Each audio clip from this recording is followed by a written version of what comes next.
Perkenalkan, nama saya Zulkifli. Di sini saya dari tim Pro 2. Di sini saya sangat menyetujui di mana partai yang korupsi dan pragmatisme itu yang nihil dan itu harus dibubarkan.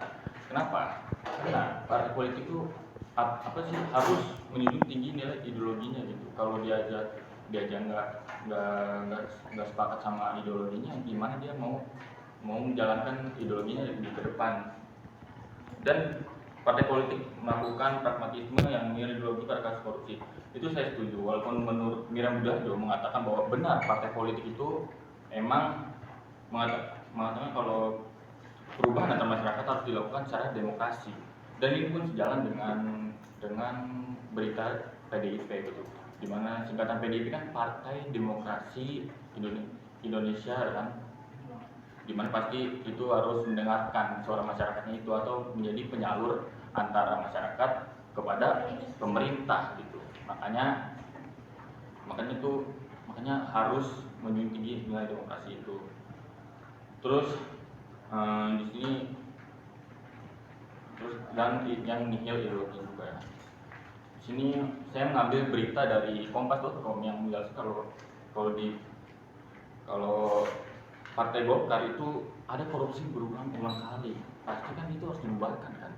Dimana sekarang ini menurut saya partai politik ini cuma menjadi penyaluran kepada pemilu gitu, buat mencalonkan anggota-anggotanya untuk menjadi wakil masyarakat yang ternyata tuh nggak ada gunanya sama sekali gitu.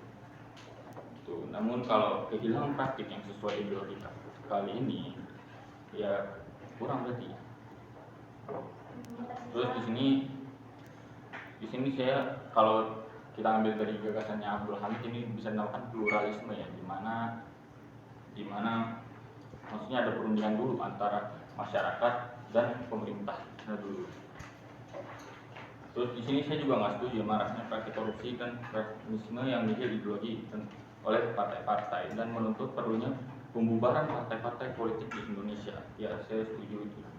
Itu karena kita lihat dari PKS ya, PKS terus itu kan dia sebenarnya kan ideologi demokrasi, cuma kan bergeser ke ideologi Islam tiba-tiba gara-gara ingin mendapatkan suara-suara masyarakatnya. Karena di sini kan kita kalau di Indonesia ini kan bisa dibilang multi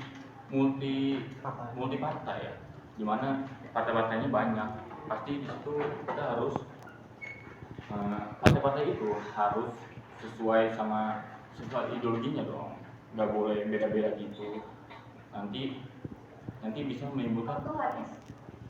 Kalau pragmatisme ini nggak bisa disalahkan juga, tetapi seperti apa yang ada di jurnal Bung Yegi, pragmatisme ini bisa menyebabkan adanya catch all party, yang mana pragmatisme itu mengakibatkan menghilangnya atau lunturnya ideologi dari partai itu tersendiri. Ini juga ditunjukin oleh data dari Kompas, yang mana ini nunjukin kalau banyak partai di Indonesia yang memilih untuk pragmatis, untuk menarik banyak masyarakat memilih partai ini, yang mana mereka ini malah memilih untuk mengamankan posisi dari partai ini tersendiri.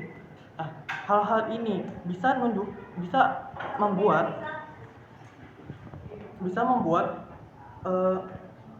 hilangnya perbedaan antara tiap partai politik yang ada di Indonesia, dan juga hilangnya ideologi yang mereka genggam untuk menunjukkan identitas mereka tersendiri.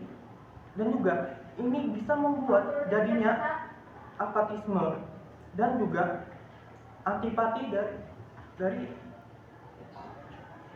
Di sini saya akan menyangka dari Farel, yaitu Farel di sini bilang kalau misalkan demokrasi itu akan hilang kalau politik itu akan dibubarkan. Nah, jadi seperti data yang saya ambil dari detik.com, kalau misalkan pemilu 2024 itu menyalurkan 17 partai untuk menjadi anggota pemilu 2024. Nah, di sini kalau misalkan terlalu banyak yang partai, akan terjadi ketidakstabilan politik dan juga suara yang menjadi terpecah belah, dan juga koalisi DPR yang peraturannya menjadi berubah-ubah.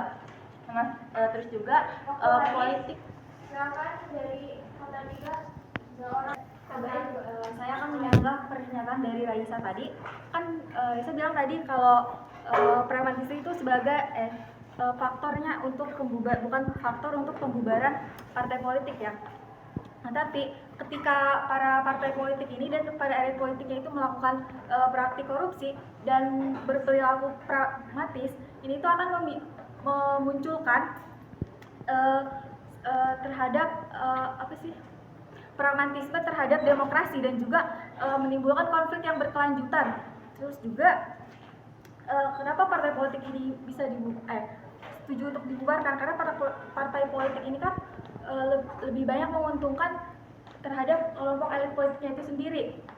Dan kita setuju kenapa partai politik harus dibubarkan, karena kita sendiri bukan berarti anti demokrasi ya, tapi juga kita itu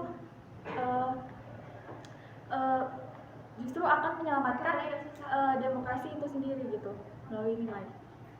Oke, jadi saya pertama mulai dari Reza dulu. Reza tadi mengatakan kalau misalnya partai politik itu dimana beliau tidak setuju untuk dibubarkan karena permasalahan itu pada individu sendiri. Nah, saya akan mengambil kembali pada jurnal Bung Yebi pada dinamika partai politik.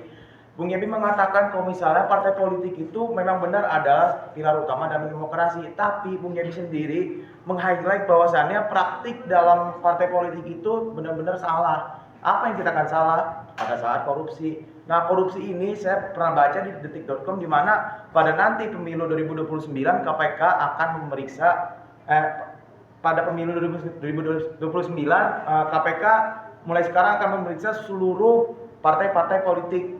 Nah, jadi kayak sebenarnya tuh partai politik kayak bukan tergantung individunya, kayak individu korupsi ya berarti kan satu partainya juga yang bakal kena. Nah, terus kalau dari JJ juga mengatakan Hadis